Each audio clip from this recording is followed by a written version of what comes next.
اس کی ایک اور مثال آپ کی خدمت میں، ذرا نوجوان ذرا خوش ہو جاتے ہیں اس مثال کو سن کر۔ جن کی شادیاں ہو رہی ہوتی ہیں تو عموماً وہ اپنی شادی کا جوڑا بناتے ہیں، لباس بناتے ہیں۔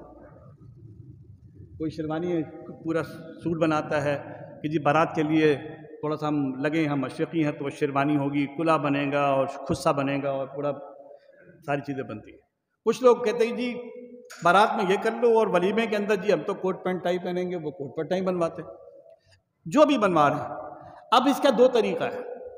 پہلا یہ کہ جی کپڑا آپ نے خود لیا اور ٹیلر کے پاس گئے کہ جی یہ میرا کپڑا ہے، اس سے مجھے آپ چیز بنا کے دے دو، ایک طریقہ یہ ہے۔ اور ایک طریقہ یہ ہے کہ آپ اس کے پاس گئے، ان کا جی مجھے تو سوٹ بنوانا ہے پورا، ان کا ٹھیک ہے بن جائے گا، وہ آپ کو پوری لسٹ دے گا، سیمپل دے گا، آپ کپڑا پسند کرتے ہیں، وہ کہتے ہیں ٹھیک ہے جی یہ کپڑا ہے، اس کپڑے کا ہم آپ کا پورا سوٹ بنائیں گے، آپ کی شیروانی بنا دیں گے، آپ کا کوٹ بنا دیں گے، آپ کا کستہ بنا دیں گے، آپ کا کلا بنا دیں گے، جو جو چیزیں اس کے اندر طے ہوتی ہیں وہ طے ہو جاتی ہیں۔ اب کپڑا اس کا، جس کو اب لوگ کہتے ہیں را مٹیریل، خام مال اس کا ہے، کپڑا اس کا، ایکسپرٹیز یعنی وہ جو اہلیت ہے اس بنانے کی وہ اسی کے پاس ہے، وہ اپنی ہی استعمال کرتا ہے۔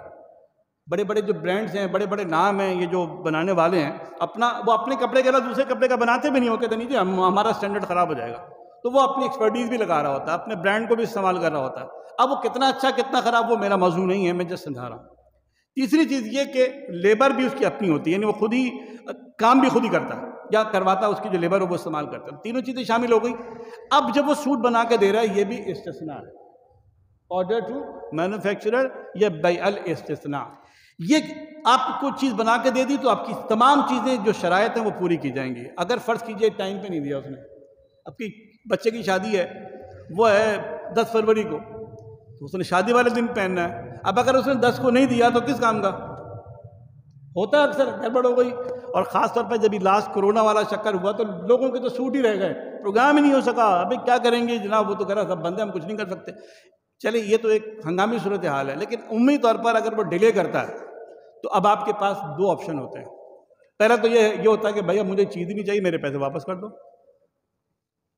تو آپ کا یہ رائٹ ہے۔ دوسرا یہ کہ چلو اب بن گیا ہے، مجبوری تھی، نہیں کہ کچھ اور ایمرجنسی میں کچھ اور کر لیا، تو وہ آپ ہاتھ پاؤں جوڑے گا، آپ کوئی معاملہ کر کے آپ کہتے ہیں چلو یار ٹھیک ہے یار پیسے کم کر دو، آپ پیسے کم کروا سکتے ہیں، پیسے کم کروا سکتے ہیں، ٹھیک ہے، تو آپ ریجیکٹ کر سکتے ہیں، کم کروا سکتے ہیں، یہ تو ہے ڈیلے کرنے کا۔ لیکن اگر وہ ٹائم کے علاوہ کر تو دیا اس نے، مگر فالٹ آ گیا، ایک آدھ چھوٹی کر دی، ایک بڑی کر دی، آپ نے جو ڈیزائن بولا اس نے کر کے نہیں دیا، جو اسپیسیفیکیشن تھی اگر وہ پوری نہیں کر رہا تو بھی آپ کے پاس وہی رائٹ ہوں گے، چاہیں تو پیسے کم کرا لیں، چاہیں ریجیکٹ کر دیں اس کو۔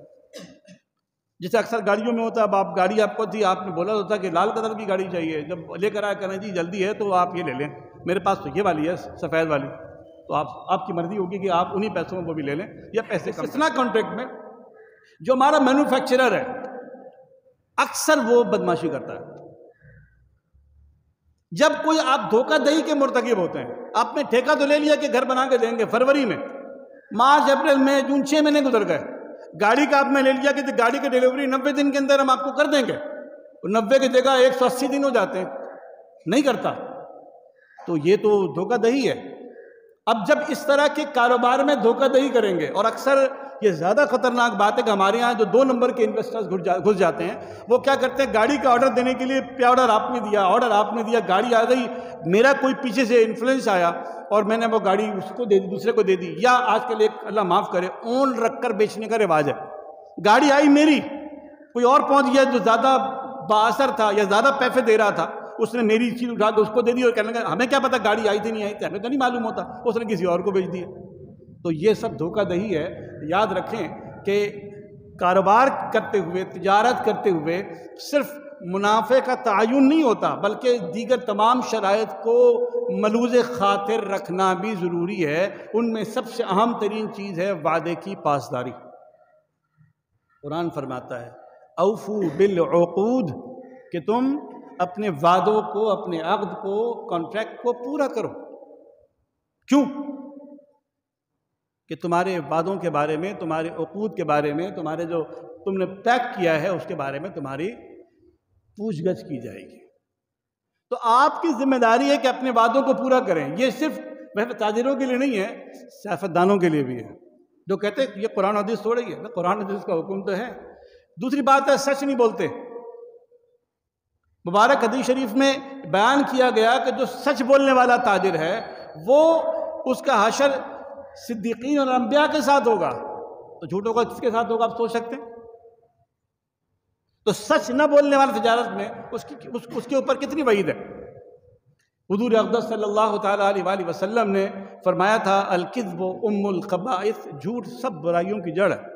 تو آپ وعدہ خلافی بھی کر رہے ہیں، جھوٹ کے مرتکب بھی ہو رہے ہیں، اس کے ساتھ ساتھ آپ اس میں بسا اوقات تدلیس بھی کرتے ہیں۔ تدلیس کا مطلب ہوتا ہے کہ ظاہراً اس میں کوئی ایسی جو ہے لیپا پوتی آپ کر دیتے ہیں اور خراب چیز کو اچھا بنا کر پیش کرتے ہیں، کلر کر دیا کرنے دیکھیں اس میں کوئی ہے بھی نہیں، حالانکہ اندر وہ سڑا ہوا مال ہے۔ ریپنگ عمدہ کر دیتے ہیں، اندر نکلا کچھ بھی نہیں نکلتا، کچھ اور ہی نکل رہا ہوتا ہے۔ تو آپ نے تدلیس بھی نہیں کرنی ہے۔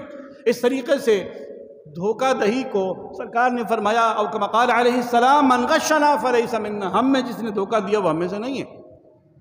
جب آپ کاروبار میں دھوکہ دہی بھی شامل کریں گے، کاروبار میں جھوٹ کو بھی شامل کریں گے، جب آپ کاروبار کے اندر تدلیس بھی آپ کر رہے ہیں، یہ دھوکہ دہی کی ایک مثال ہے۔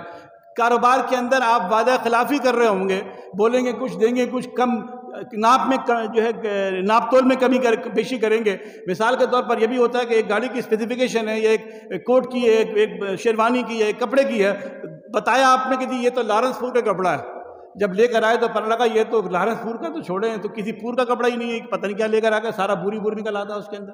تو دو نمبریاں کرنا، دھوکہ دہی کرنا کاروبار کو ختم کر دیتا ہے۔ جب کوئی شخص، کوئی بندہ، کوئی تاجر یہ سارے کام کرتا ہے تو پھر ملک کا جو حشر ہو رہا ہے وہ آج آپ کے سامنے ہے۔ تاجر حضرات کو اگر آپ دیکھیں، اکا دکا کے علاوہ مینوفیکچرر کو آپ دیکھیں، لکھا ہوتا ہے اس کے اوپر بھی جناب علی سیمنٹ کی بوری آ رہی ہے، سیمنٹ کی بوری پہ لکھا ہوتا ہے کہ 50 kg، تول کے دیکھو تو معلومات 2-3 کلو تو ویسے کم ہوتا ہے اس کے اندر۔ کیوں؟ تو آپ جب اس کانٹریکٹ کر رہے ہیں تو کانٹریکٹ کو پورا کریں۔ یہ تو ہوگا استثناء۔